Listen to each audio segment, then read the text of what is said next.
Apa kabar sobat debat? Tentunya selalu dalam berkelimpahan dan keharmonisan ya. Ya, selamat pagi, selamat beraktivitas dan selamat menjalankan rutinitas dengan semangat. Kali ini kita bahas ya, mengapa orang bodoh selalu merasa pintar. Dalam artian di sini bodoh bukan berarti nggak sekolah ya, tapi sebenarnya ini lebih tertuju ke mereka yang tidak punya wawasan yang luas, terus dirinya nggak mau belajar, dan cenderung orang-orang seperti ini selalu berpikirnya adalah menganggap segala sesuatu itu negatif. Jadi misalkan nih, kita sedang menonton video-video atau kita mendengarkan audio tentang pengembangan diri atau motivasi atau apapun yang menambah wawasan kita. Nah, justru orang-orang bodoh ini menganggap, oh lu ditipu, lu dibohongin, dia itu cuman ngomong aja.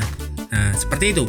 Sedangkan dirinya itu hidupnya hanya berkutat di situ saja. Dalam artian gini, misal pekerjaannya dia merasa, oh gua ahli di sini, dia cuman gitu-gitu aja. Tapi ternyata apa? Pekerjaannya hanya ya nongkrong sana, nongkrong sini, ya kan? Hidup bergantung ke orang.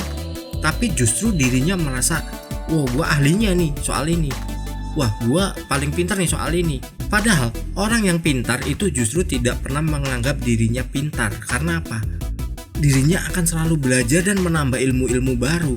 Entah dari orang lain, entah dia nyari dari berbagai media, entah baca buku, seperti itu. Tapi kalau yang namanya orang bodoh, condong dia mencari pengakuan bahwa dirinya adalah orang yang pintar. Kadang ada seperti itu yang membuat kita risih gitu loh.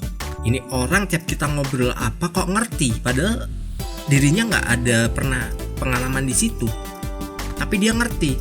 Terus dia bilang ini itu, wah segala macamnya dia ngerti.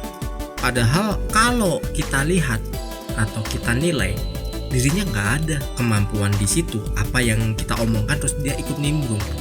Biasanya hanya mencari pengakuan biar dia itu ya merasa orang lain nih lebih bodoh dari dirinya, padahal kebalik. Yang namanya orang pintar itu justru menganggap orang lain lebih pintar dan mau belajar. Orang lain ini ya saat dia membagikan sesuatu, kita serap pasti ada sisi positif dan negatifnya. Meskipun sebenarnya orang yang pintar ini dia udah tahu, udah ngerti, dan mungkin dia pakarnya di situ. Contoh nih, misalnya ada seorang newbie. Ya nggak newbie sih, nanti dikira rendahin ya.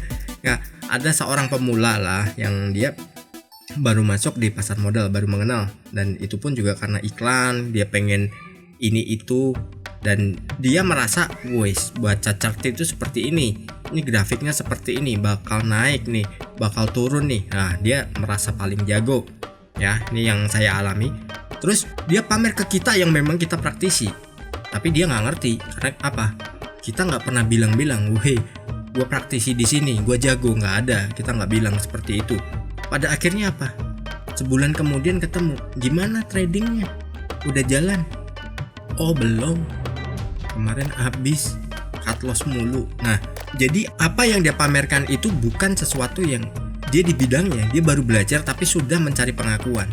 Yang namanya kalau kita misalkan kita ini pengen pintar nih, kita belum tahu sesuatu, ya paling nggak kalau ketemu orang yang dia memang bergeraknya di situ, ibarat suruh kita bawain sendal aja oke aja, kita belajar, dan dari situ banyak ilmu yang pasti akan disampaikan. Karena apa?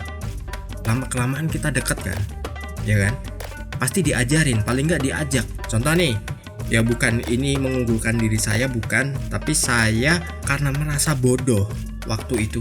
Kalau nggak salah di tahun 2010-2011 lah, saya lupa. Yang namanya batu bara ini saya nggak tahu, nggak ngerti ini kadarnya berapa, batu bara kayak apa wujudnya belum tahu. Tapi apa? Saya rela loh jadi kacung, nemenin bos, terus bawain sepatunya, bawain tasnya, disuruh sana sini. Tapi apa? Di balik itu saya belajar. Oh begini ya bentuk batu bara ya. Terus oh begini ya kadar batu bara itu. Banyak yang saya pelajari, dan akhirnya apa? Begitu kita udah semakin kenal dekat, saat dia udah menyampaikan pengalaman-pengalaman dia, terus ternyata ya ini ya secara nggak sengaja nih, saya pas sedang mainan laptop. Waktu itu laptop itu bukan sembarang barang yang dimiliki orang. Nah, saya pas di situ mainan, browsing gitu kan, belajar. Tiba-tiba si bos saya ini datang nih. Weh, gaya bener lu mainan laptop. Emang bidang saya di sini.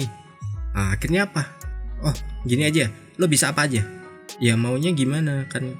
Saya tanya gitu. Gua butuh orang yang memang bisa handle nih. Gua mau bikin perusahaan baru. Oke, boleh Pak, perusahaannya gimana? Ya pokoknya lu handle dari ini. Dia sebutin. Oke, gimana? Deal? Oke, deal Pak. Untuk gaji gimana? Bapak atur aja deh. Berapa? Udah gini aja, lu gue bayar harian gak apa-apa kan? Oh gak apa-apa Pak. Akhirnya apa? Dia bilang, lu per hari gue bayar 2 juta gimana? Oke, boleh Pak, gak ada masalah. Dan akhirnya apa? Saya banyak belajar di situ. Terus setelah tahu, oke Pak, saya mengundurkan diri setelah beberapa bulan kan. Udah, lo mau mengundurkan diri mau apa? Jadi supplier Bapak lah. Ya udah, gini, lo gue modalin aja, tapi barang lo mesti kasih ke gue semua. Oke Pak, nggak ada masalah. Oke, dan akhirnya jalan. Nah, dari situ apa? Yang namanya ilmu padi ya, kalau banyak orang bilang semakin berilmu semakin menunduk, ya kan? Beda dengan orang bodoh. Orang bodoh itu justru dia menerapkan ilmu buah. Kenapa? Dia merasa paling pinter, berada di posisi di atas, matang, dan akhirnya dia nggak sadar, busuk dan jatuh dan nggak berharga lagi. Ya, jadi kita harus banyak-banyak belajar. Kalau kata guru saya, ya almarhum Bob Sadino, memang harus belajar bodoh. Karena dengan belajar bodoh, itu kita akan menyerap banyak ilmu dari orang lain. Kita bukan pakar di situ, tapi kalau kita merasa bodoh, kita bisa bekerja sama dan mempekerjakan orang itu. Kita nggak perlu merasa paling pintar dan kita mengajari. Seperti saya nih, bikin channel ini terus berbagi ke teman-teman, itu bukan karena saya merasa pintar, tapi apa? Sering saya bilang, saya bukan menggurui, saya juga bukan motivator, saya bukan merasa paling pintar. Kita di sini di channel ini kita belajar bersama, kita diskusi. Ya, mungkin ada sesuatu yang saya belum tahu dan teman-teman tahu, atau saat saya menyampaikan sesuatu atau teman-teman punya pengalaman yang memang berhubungan dengan apa yang saya bahas, teman-teman bisa bilang ke saya, "Oh, ternyata begini, memang saya udah mempraktekannya." Nah, itu salut. Karena apa? Setiap orang caranya beda-beda dan kita harus merasa bodoh. Karena apa? Dengan bodoh kita akan selalu belajar.